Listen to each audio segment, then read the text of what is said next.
Okay, so this is not my normal time to do a video, but because I'm driving all the time, I can do it at night before I go to bed. It is now 8:41 p.m. I need to be in bed like an hour ago because I got to be up at 3:30. Anyway, I'm going to throw this up here. And yes, I'm going to do the comments at the end before I go to bed. So enjoy. Pine Island, New York. You have your hat on. I don't have my hat on, but I can put my hat on. See, it's like this. Okay, good after morning.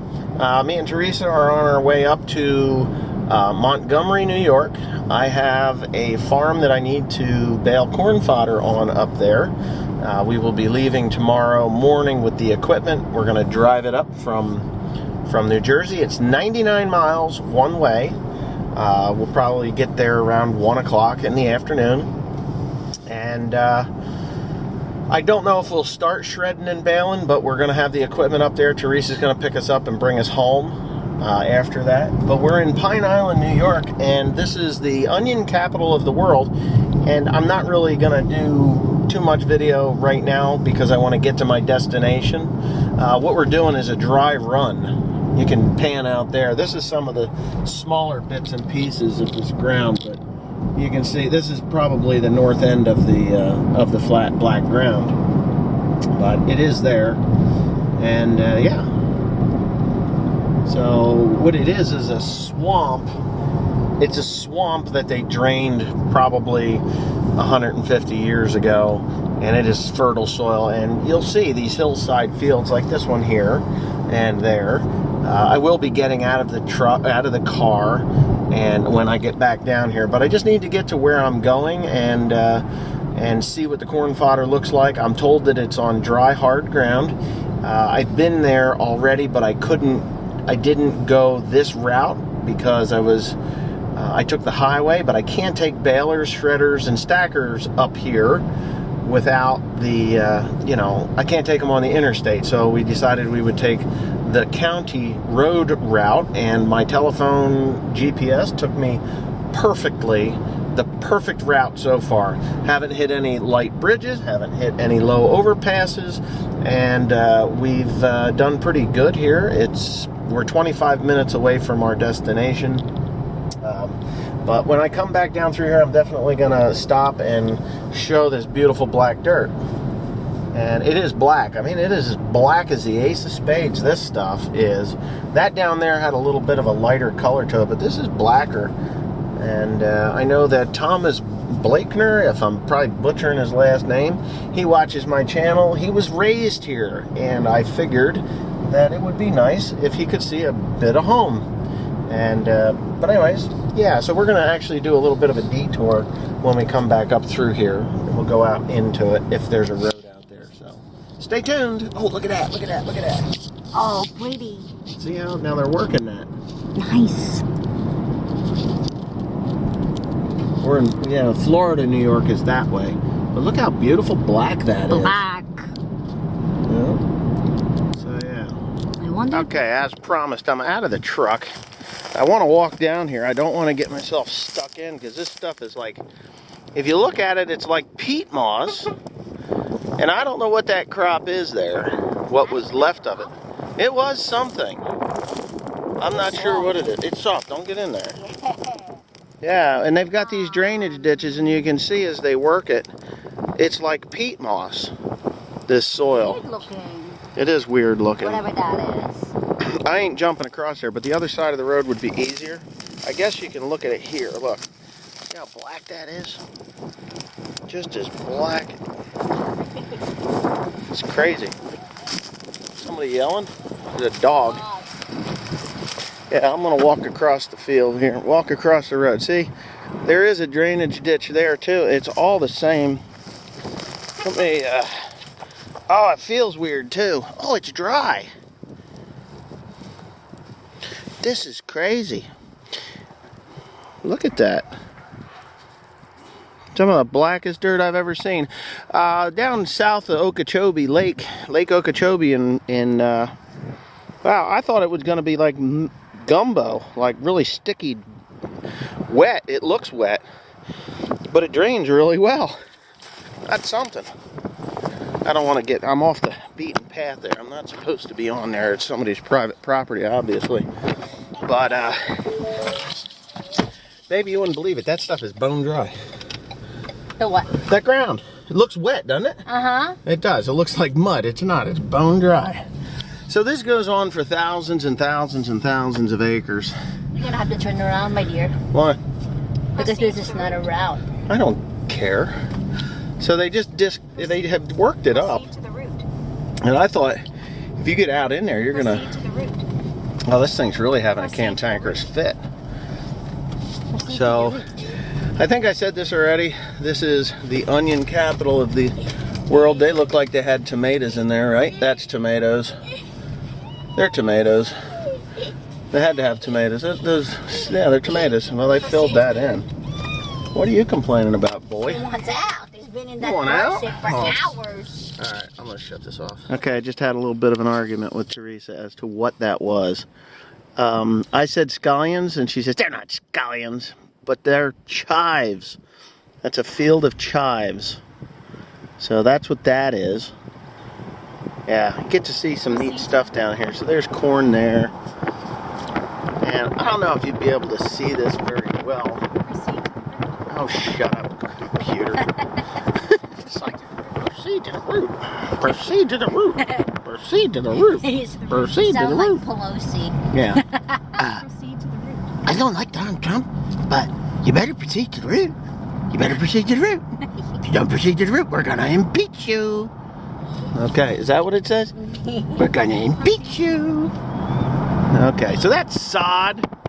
Gotta love sod. So they're gonna strip off all that beautiful black dirt for sod. Amazing. Oh well. I'm not gonna knock the people here because this is their business, but at home I hate sod. But up here in New York, I don't care. There's your turn around. Yeah, here's my turn. I think I'm on private property, to be quite honest with you. I don't know, but there's a road. It's a road. If it's not a road, it is now. God, this thing. Shut up. Shut up, car. Yeah, so anyways, this is what it looks like. Pine Island, New York. Now, there was something here. I thought I saw where there were tomatoes down below there. I'm pretty sure they were tomatoes. This here, I don't know. That just could be weeds that they allowed to grow up in the fall, and they've died down now, but I don't know. Oh, there's got it. What is that? They're onion skins. Look at all the onion skins, the onion peels. So yeah, there's a lot of onions here. Onions, and Hudson more. Miller, why not use a clutch if grinding every shift? Well, they're not synchronized transmissions, and to double clutch, I never had much luck with double clutching. Floating the gears works just fine for me. So yeah. Okay, Dave Boniface may consider looking at J-Pay dirt. He has started going to Switchblade turbos, seems to love them. Well, Switchblade turbos, I don't believe are made for Mack trucks. I do actually have to make a phone call to them because I've already looked into Switchblade turbos, and I think that will alleviate a lot of that black smoke and put some more, poke in the ass end of it. Because black smoke, if you don't know, is fuel that didn't burn in the cylinder, and as the valves open up, it's escaping fire, and that's what the black smoke's about. So more air, more oxygen, cleaner burning, more power. So I'm going to call them and see what they say. Roizen T2. He says, so there is some drama behind Carl leaving? ? He got mad first and left, or Senior got mad at him and said he'd shoot him and then left? ? I thought, no way, he just left for no reason, with no reason. Okay, so there was a reason. Carl has a mouth that does not stop doing this, and his mouth runs faster than his brain works. So he will say things that in his mind is perfectly fine, but it's rather annoying to other people, such as my children, my nephew, and especially my father. I have this incredible ability to let shit run in one ear and just pour out the other ear, and it doesn't really bother me, even if he's talking, things that he really shouldn't be saying. And I do. So I wasn't okay with it, but I didn't really raise an issue because I needed a driver that got my material from the farm to the mushroom barn and the truck back to the farm in one piece. The problem with Carl is when he got out of the truck, instead of just saying, here's the ticket, thanks for the day, see you tomorrow. No. He went on. So he did leave. He conspired with a neighbor. And, well, I should say he conspired. I feel as though the truck deal is what hurt me the most. I really don't care about Carl leaving. If he'd have just said, hey, Wes, I need 2 weeks, or I'm going to give you 2 weeks, and let's talk about this truck, we could have worked it out in about 35 seconds. But he didn't. He just said, I'm done. I'm not driving tomorrow, and I've taken the truck. And that's what I got. So I'm not mad that Carl's gone. I'm kind of upset in the manner in which he left. And the truck, as far as the truck was concerned, we had a deal that I would pay him for the truck $625 a month. And then if it didn't work out, that I would either have the option to buy out the truck or turn it back to him with no money added. Now, there was no option. The option was he left, took the truck. I had no recourse, nothing. I would really like to purchase the truck because I have close to $20,000 in maintenance into it, and it's maintenance that will be benefited by the next guy.